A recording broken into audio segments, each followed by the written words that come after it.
Hey guys, so this is a video response to our wonderful Rebel Witch here on YouTube, Miss Kelly-Ann Maddox.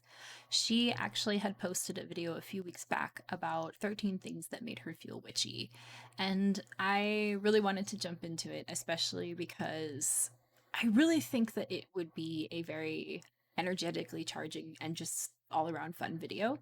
So I have my notes here. So I'm going to be looking down a little bit just to remind myself of everything I wrote down. It was kind of funny because as I started out, I was like, this is a little difficult. And then I realized, oh, I think I could probably list more than 13 things, which maybe I should have done, but I figured I would keep it simple. So the first is cedar trees. And this is probably a little obvious, but I'm from Washington State. I grew up with two 80-foot plus tall cedar trees in my backyard, and I was deeply connected to those trees growing up. I really think that they were sort of the first land spirits that I think I felt or communicated with and didn't know it because I was a child, but um I loved them dearly. And unfortunately, after I moved out of my house that I grew up in, the new residents came in and cut them down. So that's a little heartbreaking, but I took a visit to the North Cascades National Park to go camping with my family in 2017, and walked through, we hiked through the woods there in the North Cascades, and those cedar trees are so old and so ancient, and they are so tall, and the energy is just incredible, and it makes me really reconnect with why I am a witch and why I am a pagan. Whenever I burn the smell cedar, I get taken back to that place, or I just feel cleansed or empowered. So, cedar or cedar trees is something that really gets my witchy vibe going. The second one is the ocean. Now, again, I'm from Washington State. I'm from the West Coast. So, another thing that I did quite a bit growing up was I was around the ocean a lot.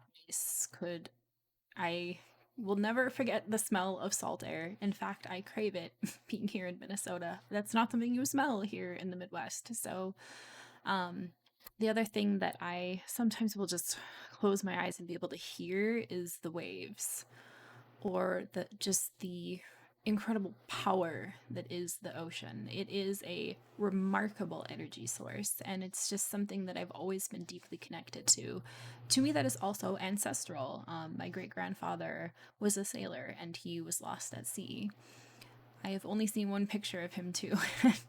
So that was sort of interesting, but also being from mostly Scandinavian and kind of knowing that there was seafaring people in my bloodline, it's very it is a very ancestral thing. Being connected to the ocean, and the same with my grandfather. He was a sailor. In fact, my great grandmother didn't want him to learn how to sail because of my great grandfather being lost at sea, and my grandfather went out and took sailing lessons. Hmm. Um, and didn't tell my great grandmother. So, yeah. But either way, I really do feel a deep witchy ancestral connection with the ocean, and I miss it dearly. I miss it so much.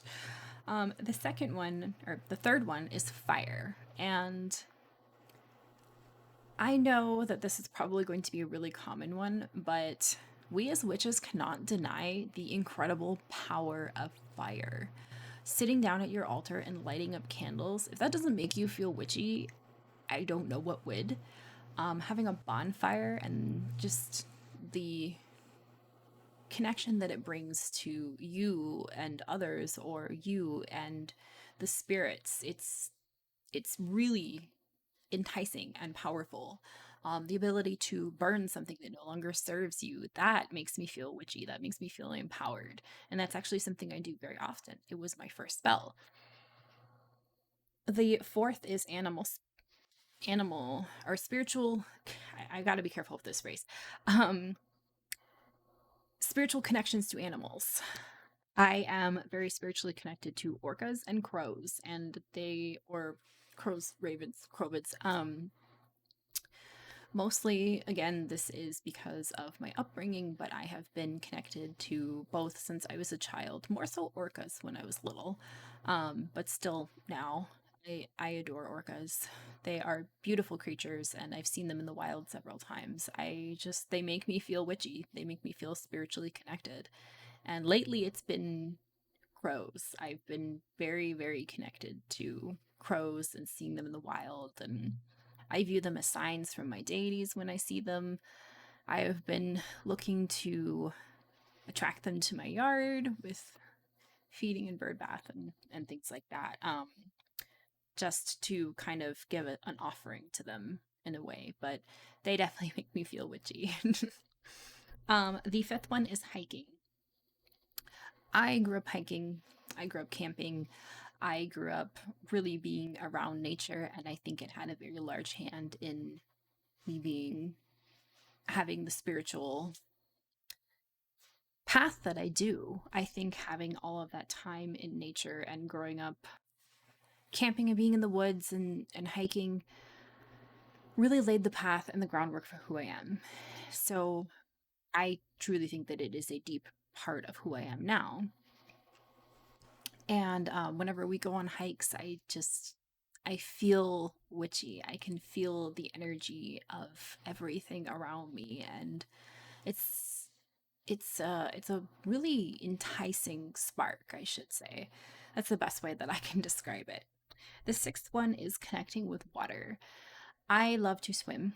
I love to take baths, spiritual baths. I love to I'm trying to really bring more water scrying into my practice. I make moon water every moon cycle. It is there. That bottle right there is my moon water. um I am a Cancerian moon sign, so I'm very, very connected to water. I have the kanji for water on my wrist. This was my first tattoo. This is my newest one. It's my mother's handwriting. But yes, I'm a water baby, so water makes me feel very witchy. It is my dominant element, at least for, I don't know, it just is the one that I love to work with the most. And it's always made me feel very witchy. Now we're going to talk about the other dominant element in my chart and my personality is the wind. I love the wind through the trees. So when you step outside and you can just hear that rustling, I love that sound and it just makes me feel so connected. I love hearing the wind hit the house or kind of make that whistling sound or that rustling. I love that sound and it reminds me like, oh, you're a witch. Oh, this is going to make you feel connected. I love it. All right. Now I got to go to the back side of my notes. The eighth thing that makes me feel witchy is autumn. This one probably a little self-explanatory, a little obvious, but I love autumn. It is my favorite season. I love the just spookiness of it for one. I love the crispness of it, or I don't know, there's just an energy to autumn that I can't even explain. And I think even if it wasn't for our pop culture connection to Halloween and witches, I still think I would feel that energy. And autumn is my favorite season. It's just, it makes me feel witchy. The ninth one is thunderstorms. There is nothing better than hearing thunder shake the earth or watching a thunderstorm roll in from a distance and just watching the light show of lightning. It's just it's so good and it makes me feel so powerful. Every single time we have a thunderstorm, I'm like, let's go do some magic. It is on. I can feel that energy. We are going at it. I'm a storm witch. Like I love thunder and lightning. And the issue that is right now, we haven't gotten any thunder and lightning or any rain for like 2.5 weeks, and I'm kind of going nuts. So yeah, I need that oomph. The 10th one is the moon and the night sky. I kind of combine these a little bit, but I mean, the moon should be obvious. I work with the cycles of the moon. That is a very um, dominant presence in my practice. It helps keep me engaged with the cycles of nature and sort of the waxing and the waning of everything from nature to life and death to your own psyche, your own personal cycles. But just the moon to me, she is magic and she is wonder and she is mystery and she is just just wonderful. And then the night sky. I love standing outside and looking up at the stars. It makes me really feel very, it's weird, but it actually makes me feel grounded. It makes me kind of understand that there is so much more than just me, and it makes me feel connected to infinity, honestly. It's a it's kind of hard to put into words, but I'm hoping that you'll understand. The 11th one is patchouli. I don't know what it is about the scent patchouli, but it always has made me feel witchy since I was a baby teen witch. I'm not even sure what it is. It's just whenever I burn patchouli, my brain's like, yeah, okay, time to get your witch on. It's interesting. The 12th one is music. I, for the longest time, would do rituals in silence, and it just was missing something until I realized I need music. I need I need something to help transition me from mundane to spiritual. So I have specific music that I tend to usually only listen to when I am doing spiritual work.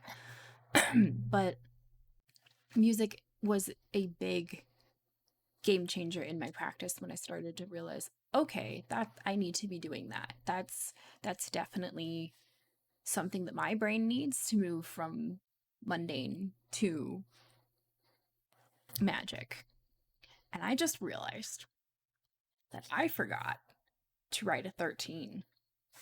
So we're going to wing it. I've said it before and I'll say it again, but I'm a wing it witch. Do you like my Hello Kitty? This is my like kind of brain dump everything. So many things going there. um, Divination. That was the first thing that came to mind. I mean, it should be obvious, but I'm a divination witch. I love doing divination. I love pulling cards. I love pulling runes. I love doing tasseography or tasseomancy. I love working with my pendulum. I just got a really beautiful pendulum board a few months ago.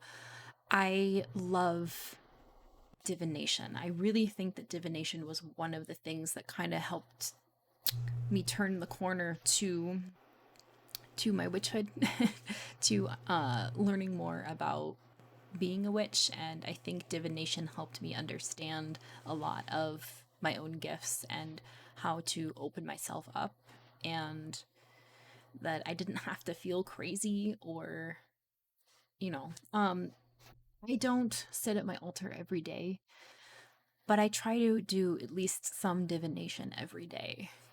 And I've been working on trying to sit at my altar every day and sort of reroute that process a little bit, but it's very difficult when you have two young children.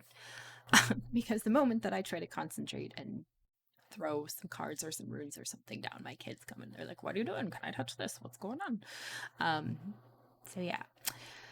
But I would say definitely divination for the 13th, and I feel like it just needed to be there. So maybe that's why I forgot to write down a 13th thing that makes me feel witchy. But I hope you guys enjoyed this video, and thank you, Kelly-Ann, for doing this tag. I really enjoyed listening to your responses. If anyone else has done this tag, please leave a comment down below so I can check you out. I am also looking for new channels to follow new content so that I can connect better with everyone here on this space. So please leave a comment down below if you've done this tag, or just what are your 13 favorite witchy things. All right, thank you for watching, guys, and as always, blessed be.